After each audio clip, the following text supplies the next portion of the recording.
మునుగోడు నియోజకవర్గంలో వైన్ షాపుల నిర్వహణ విషయంలో స్థానిక ఎమ్మెల్యే కోమటిరెడ్డి రాజగోపాల్ రెడ్డి సూచనల ప్రకారమే మద్యం షాపులు దక్కించుకున్న యజమానులు ఊరి బయటే వైన్ షాపులను ఓపెన్ చేశారు.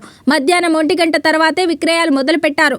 సాయంత్రం 6 గంటలకు పర్మిట్ రూమ్లోకి అనుమతిస్తున్నారు. మద్యం షాపులకు కొత్తగా టెండర్లు వేసే సందర్భంలోనే మునుగోడు నియోజకవర్గ వ్యాప్తంగా మద్యం షాపులు దక్కించుకునే యజమానులకు బెల్ట్ షాపులు నిర్వహించొద్దని, సిండికేట్ అవ్వకూడదని, ఊరి బయటే మద్యం విక్రయాలు జరపాలని, పర్మిట్ రూమ్లకు అనుమతి ఇచ్చొద్దని ఎమ్మెల్యే పలు సూచనలు చేశారు. స్థానికంగా ఉన్న వ్యక్తులే మద్యం టెండర్లు వేసి దక్కించుకునేలా ప్రోత్సహించారు. మద్యం టెండర్ల డ్రాలో కొన్ని మద్యం షాపులు స్థానికులు, మరికొన్ని స్థానికేతరులు దక్కించుకున్నారు. మునుగోడు నియోజకవర్గంలో మద్యం షాపులు దక్కించుకునే యజమానులతో హైదరాబాద్లోని తన నివాసంలో కోమటిరెడ్డి రాజగోపాల్ రెడ్డి ప్రత్యేక సమావేశం నిర్వహించారు.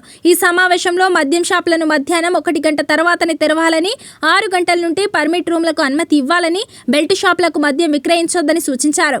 ఎమ్మెల్యే సూచించిన అంశాలకు లోబడి మద్యం షాపులు నిర్వహిస్తామని నిర్వాహకులు మాటిచ్చారు. నియోజకవర్గ వ్యాప్తంగా సోమవారం కొత్త మద్యం షాపులు ఓపెన్ అయ్యాయి. ఎమ్మెల్యే సూచన మేరకు మద్యం షాపులు దక్కించుకున్న యజమానులు మునుగోడు నియోజకవర్గంలోని మండలాల్లో నేడు ఊరి బయటే మద్యం దుకాణాలను ప్రారంభించారు.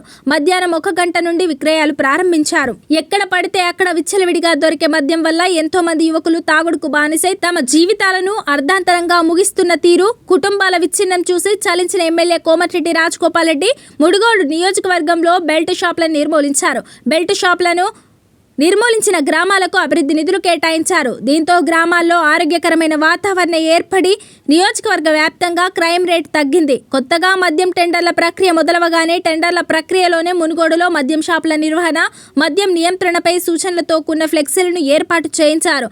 ప్రజలను ఆరోగ్యంగా, ఆర్థికంగా చిన్నాభిన్నం చేస్తున్న మద్యాన్ని నియంత్రించాలనే ఉద్దేశంతో ఈ నిర్ణయం తీసుకున్నారు. ఎమ్మెల్యే తీసుకున్న నిర్ణయానికి మద్యం షాపుల యజమానులు తోడ్పాటును అందిస్తూ ముందుకొచ్చారు.